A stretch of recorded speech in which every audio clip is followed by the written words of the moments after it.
Hier ist das erste deutsche Fernsehen mit der Tagesschau.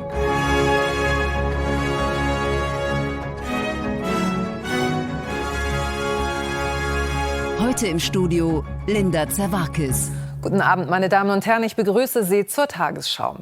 Die Bundesregierung zieht Konsequenzen aus der Zunahme von Corona-Fällen in Schlachtbetrieben und verschärft die Auflagen für die Fleischindustrie. Das Kabinett brachte dazu Eckpunkte auf den Weg. Geplant ist, die umstrittenen Werkverträge weitgehend zu verbieten, die Arbeitszeit der Beschäftigten genau zu erfassen und Verstöße härter zu bestrafen. Außerdem sollen die Kontrollen verstärkt werden. Lob kam von den Gewerkschaften, Kritik aus der Wirtschaft. So sieht Fleischproduktion in Deutschland meist aus. Schnell und möglichst preiswert. Teile der Produktion lagern die Firmen mit Werkverträgen an Subunternehmen aus. Das Schlachten und Zerlegen übernehmen meist Arbeiter aus Osteuropa. Arbeiter, die oft in solchen Massenunterkünften leben, auf engstem Raum. Zuletzt gab es hunderte Corona-Fälle in der Fleischindustrie. Auch deshalb, sagt der Bundesarbeitsminister jetzt, wer schlachtet oder Fleisch verarbeitet, muss beim Unternehmen angestellt sein. Wir haben in Fleischfabriken zum Teil 50, zum Teil 80% im Moment in Werksverträgen. Und wir haben, wie gesagt, diese Konstruktion von Subunternehmen mit dem Ergebnis, dass oftmals auch Arbeitsschutzregelungen, auch soziale Regelungen schlicht und ergreifend für die Behörden nicht mehr nachvollziehbar und kontrollierbar sind. Die Fleischwirtschaft äußert sich nur schriftlich, spricht von einer willkürlichen Diskriminierung. Und das geplante Verbot von Werkverträgen habe mit Arbeitsschutz gar nichts zu tun. Auch die FDP ist gegen ein Verbot von Werkverträgen. Man dürfe nicht eine ganze Branche bestrafen. Da muss man sehr wohl differenzieren zwischen denjenigen Betrieben, und das ist die überwiegende Mehrzahl, die sich an alle gesetzlichen Auflagen, auch was die Unterbringung anbelangt, halten. Und man muss ganz gezielt die schwarzen Schafe der Branche identifizieren und sie dann auch bestrafen. Die Grünen dagegen sagen, in der Fleischbranche werde ständig gegen Arbeitsschutz, Mindestlohn und andere Auflagen verstoßen. Also ja, möglicherweise müssen die Schlachthöfe jetzt mal mehr Geld ausgeben, ihre Belegschaft vernünftig unterbringen, mehr Leute einstellen, die Arbeitszeiten besser überwachen. Aber das ist das, was wir von ihnen fordern müssen. In Kraft treten soll das Verbot von Werkverträgen in der Fleischindustrie im Januar nächsten Jahres. Für kleine Betriebe soll es nicht gelten. Außerdem beschloss das Kabinett, die Lohnfortzahlung für Eltern in der Corona-Krise zu verlängern. Wer wegen Kita- und Schulschließungen nicht zur Arbeit kann, hat künftig statt 6 bis zu 20 Wochen Anspruch auf die staatliche Leistung. Familienministerin Giffey zeigte sich zufrieden. Kritikern reicht das nicht. Die Lohnfortzahlung beträgt maximal 2.000 € pro Monat und geht an Eltern mit Kindern unter 12 Jahren. Schulen und Kitas weit weg vom Regelbetrieb. Viele Kinder noch immer daheim. Für Eltern bleibt die Corona-Pandemie eine große Herausforderung. Wer deswegen seiner Arbeit nicht weiter nachgehen kann, soll jetzt für längere Zeit einen Lohnersatz bekommen. Darauf hat sich das Bundeskabinett geeinigt. Diese Entscheidung soll eine Entlastung und eine existenzielle Absicherung für Eltern bieten, die eben nicht Kurzarbeitergeld beziehen oder andere Unterstützung, die nicht ihrer Arbeit wie gewohnt nachgehen können. Das ist eine wichtige Entscheidung und auch ein familienpolitischer Erfolg. Der Staat zahlt 67% des Nettolohns, maximal aber 2.016 € pro Monat. Bisher fließt das Geld bis zu 6 Wochen lang an Eltern, die kleine Kinder zu Hause betreuen. Nun sollen sie das Geld bis zu 10 Wochen erhalten. Pro Elternteil. Alleinerziehende entsprechend bis zu 20 Wochen. Von Minimalkompromiss sprechen die Grünen. Die Linken fordern deutlich mehr als die 67% vom Nettolohn. So sieht es auch der Deutsche Gewerkschaftsbund. Wir brauchen 80%. Das ist ja kein Erziehungsurlaub oder kein Elterngeld, keine Situation, auf die man was ansparen konnte, sondern die Eltern haben jetzt den Stress und die Sorgen. Und deswegen finden wir auch, wäre eine höhere Zahlung als Soforthilfe besser. Wenn Schulen oder Kitas noch nicht die ganze Woche geöffnet haben, können Eltern die Lohnfortzahlung auch tageweise in Anspruch nehmen. Welche Eltern Anspruch auf die Lohnfortzahlung haben und wie hoch sie ausfallen kann, erläutern wir auf tagesschau.de und später auch in einem ARD Extra im Anschluss an diese Tagesschau. Bundeskanzlerin Merkel hat vor wirtschaftlicher Abgrenzung in der Corona-Krise gewarnt. Auf einer Videokonferenz mit Vertretern von 5 internationalen Wirtschafts- und Finanzorganisationen habe man sich für ein gemeinsames Handeln ausgesprochen, sagte Merkel im Anschluss. Einigkeit bestehe darin, internationale Handelssysteme zu stärken. Globale Lieferketten dürften nicht zerstört werden. Protektionistische Tendenzen nannte Merkel besorgniserregend. Schlangen vor Arbeitsämtern in den USA. Oder eben Wanderarbeiter in Indien, gestrandet und ohne Perspektive. Und in Kenia Verzweiflung und Aggression bei einer Essensverteilung. Corona als Krisenbeschleuniger, gerade auch dort, wo vorher die wirtschaftliche Not schon groß war.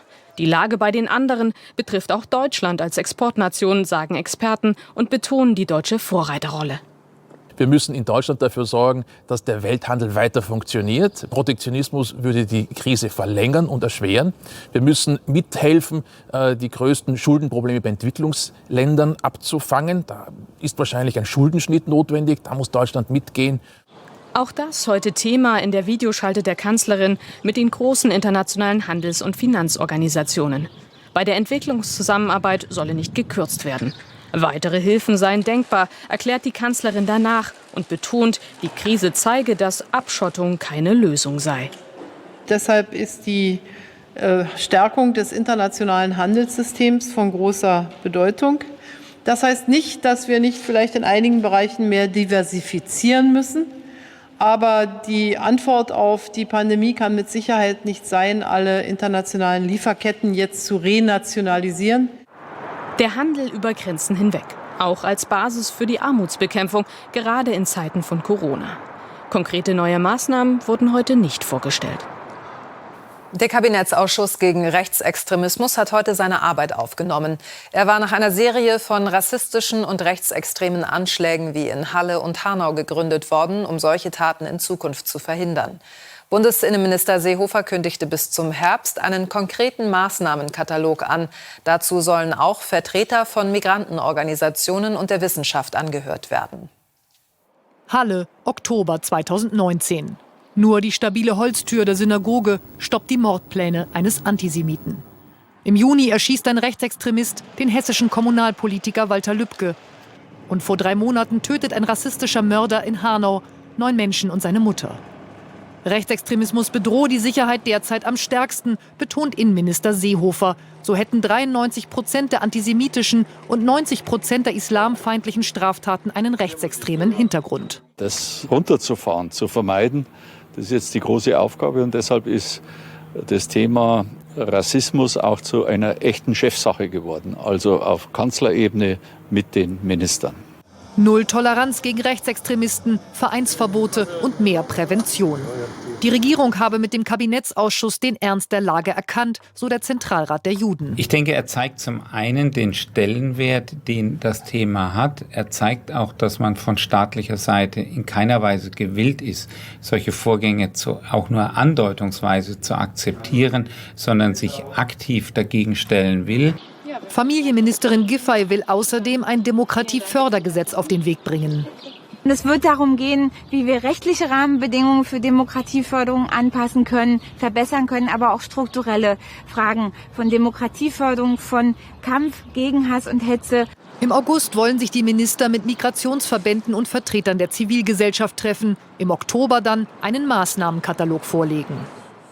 Palästinenser Präsident Abbas hat alle Abkommen mit Israel und den USA für ungültig erklärt. Dies gelte auch für die Sicherheitskooperation mit Israel, sagte Abbas gestern Abend. Unklar blieb, welche konkreten Auswirkungen die Ankündigung hat.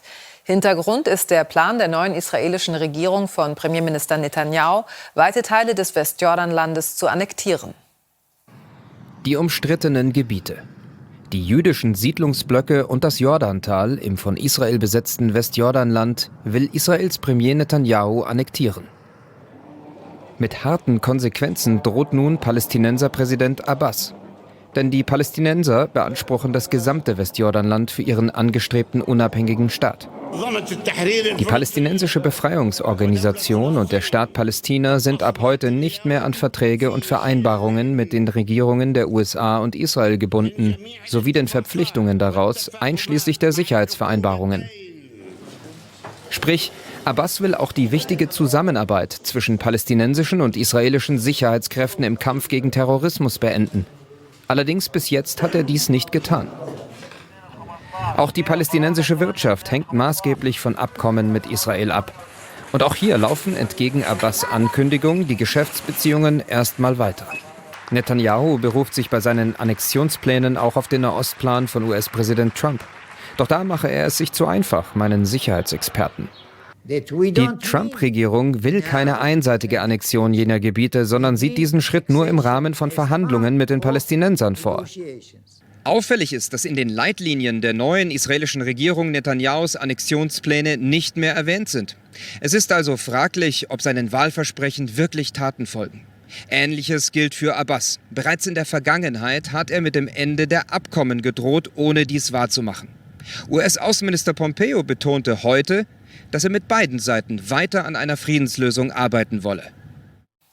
Volkswagen kann ein weiteres Kapitel im Dieselskandal abschließen. Gegen eine Zahlung von 9 Millionen Euro wird das Strafverfahren wegen Marktmanipulation gegen den heutigen Konzernchef Diess und den früheren Finanzvorstand Pötsch eingestellt. Die Geldauflage übernimmt das Unternehmen. Keine Auswirkung hat die Entscheidung des Landgerichts Braunschweig auf das zivilrechtliche Musterverfahren von Anlegern gegen Volkswagen. Diese beiden Topmanager müssen nicht auf die Anklagebank. VW-Vorstandschef Herbert Diess und Aufsichtsratschef Hans-Dieter Pötsch.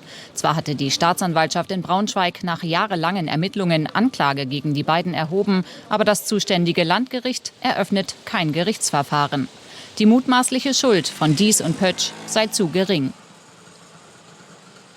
Die Kammer hat hier entschieden, in Übereinstimmung mit den Verfahrensbeteiligten, dass durch die Geldauflage in Höhe von 4,5 Millionen Euro, also insgesamt 9 Millionen Euro, auch dem öffentlichen Interesse an der Strafverfolgung begegnet werden konnte. VW hat die 9 Millionen bereits überwiesen. Im Verfahren gegen Diess und Pötsch ging es um den Dieselbetrug und seine finanziellen Folgen. Im September 2015 war der Aktienkurs in den Keller gerutscht, weil der Skandal aufflog. Die VW-Spitze stand danach im Verdacht, den Betrug absichtlich verschwiegen zu haben, um die Börsenkurse stabil zu halten. Mit der Einstellung heute kann VW ein wichtiges juristisches Kapitel abhaken. Es ist eine absolut gute Nachricht für Volkswagen. Der Vorstand kann jetzt unbelastet weiterarbeiten. Es gilt ja jetzt nicht nur die Corona-Krise und die Auswirkungen auf die Automobilkonzerne zu bewältigen, sondern es gilt ja auch, die Restrukturierungen anzugehen hin zur Elektromobilität. Gegen Ex-VW-Chef Martin Winterkorn laufen 2 Verfahren weiter, wegen Marktmanipulation und wegen schweren Betrugs. Auch fast 5 Jahre nach dem Auffliegen des Dieselbetrugs ist immer noch unklar, ob im VW-Vorstand jemand davon wusste und wenn ja, wer. Durch die Auswirkungen der Corona-Krise ist Lufthansa tief in die roten Zahlen gerutscht. Nach Medienberichten hat sich die Bundesregierung nun mit dem Unternehmen auf ein Rettungspaket geeinigt. Unklar ist die Frage, ob der Bund eine Sperrminorität bei der Lufthansa bekommt und damit Einfluss auf Unternehmensentscheidungen nehmen kann. Einzelheiten zur Einigung sollen am Abend bekannt gegeben werden. Das erste geht bei der Kultur neue Wege. Gemeinsam wollen die Sendeanstalten der ARD ein digitales, innovatives Angebot aufbauen, beschlossen heute die Intendantinnen und Intendanten. Unter Federführung des Mitteldeutschen Rundfunks soll eine Redaktion Konzerte, Ausstellungen und andere kulturelle Veranstaltungen aus den Sendegebieten der ARD bündeln und die Inhalte für alle Bundesbürger besser auffindbar und zugänglich machen. Wenn die Gremien zustimmen, soll das Projekt 2021 starten. 5 Millionen Euro stehen dafür jährlich zur Verfügung. Mit einer Geschwindigkeit von bis zu 190 Kilometern pro Stunde hat der Zyklon Amphan die Küste von Indien und Bangladesch erreicht. Tausende Wohnhäuser wurden zerstört und Bäume entwurzelt. Es soll erste Todesopfer geben. Mehr als 3 Millionen Menschen sind aus den Küstengebieten in Sicherheit gebracht worden. Viele haben Angst, sich in den überfüllten Notunterkünften mit dem Coronavirus anzustecken. Und die Lottozahlen: 9, 31, 33, 42, 45, 49, Superzahl 1. Diese Angaben sind wie immer ohne Gewähr. Weitere Gewinnzahlen finden Sie auf tagesschau.de und im ARD-Text ab Tafel 580.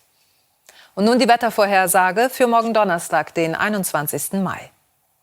Morgen sorgt hoher Luftdruck verbreitet für sonniges und frühsommerlich warmes Wetter. In Südostbayern gibt's heute Nacht noch einzelne Schauer, sonst meist klar oder nur locker, im Norden auch mal dichter bewölkt. Morgen oft sonnig, im Norden zum Teil wolkig, auch über dem Bergland tauchen Wolken auf, die im Südwesten sowie am Alpenrand ein paar Schauer bringen können. Im Südwesten heute Nacht über 10 Grad, im Nordosten bleibt es deutlich kühler. An der See morgen weiterhin frisch, am Rhein rückt dagegen die 30-Grad-Marke in erreichbare Nähe. Der Freitag beginnt teilweise freundlich, aber von Nordwesten breiten sich später Wolken mit Regen aus, auch einzelne Gewitter sind dabei. Am Samstag windig und kühler, vor allem in der Südosthälfte zeitweise kräftiger Regen, zum Teil Gewitter. Am Sonntag von Süden freundlicher, während es im Norden noch wechselhaft und windig ist. Um 22.35 Uhr hat Ingo Zamperoni diese Tagesthemen für Sie. Das Trauma von Hanau, die schmerzhafte Aufarbeitung des rassistischen Anschlags und Sprung ins kalte Wasser. Öffnung der Freibäder in engen Bahnen.